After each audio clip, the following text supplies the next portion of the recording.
நண்பர்களே, எல்லாரும் எப்படி இருக்கீங்க? நல்லா இருக்கீங்களா? இங்கே பாருங்க, நகாப்பழம் வந்து 1 கிலோ வந்து 80 ரூபான்னு சொல்லி விற்றாங்க. நான் வாங்கிட்டு வந்தேன்.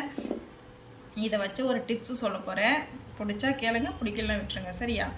இதை வச்சு நம்ம என்ன பண்ண போகிறோம்னு பார்த்தீங்கன்னா, இந்த நகாப்பழத்தில் வந்து நம்ம உப்பு மிளகாத்தூள் போட்டு சாப்பிடுவாங்க. சரிங்களா? ஆனால் அதை அப்படி சாப்பிடாம உப்பும் மிளகு தூள் இருக்குல்ல, அது ரெண்டையும் மிக்ஸ் பண்ணி இதில் போட்டு சாப்பிடுங்க. தொண்டை கரகரப்பு இருக்குது இல்லையா, இதனால் வந்து சளி பிடிக்காது. நகாப்பழத்தில் வந்து சளி பிடிக்காது. அதனால் வந்து இதில் வந்து மிளகு தூளும் உப்பும் கலந்து மிக்ஸ் பண்ணி சாப்பிடுங்க. இப்போ நான் சாப்பிட்டு காட்டுறேன் பாருங்க. இப்போ லைட்டாக போட்டாச்சா, மிளகு தூள் லைட்டாக இப்படி நீங்கள் எப்படி மிக்ஸ் பண்ணுறீங்களோ அப்படி மிக்ஸ் பண்ணி சாப்பிடுங்க. ஆனால் மிளகு தூள் போட்டு சாப்பிட்டு பாருங்கள். இது வந்து தொண்டை கரகரப்பை எடுத்துரும், சளி பிடிக்காது. பயப்படாமல் சாப்பிடுங்க. ஆனால் நான் அளவாக தான் செஞ்சுருக்கேன்.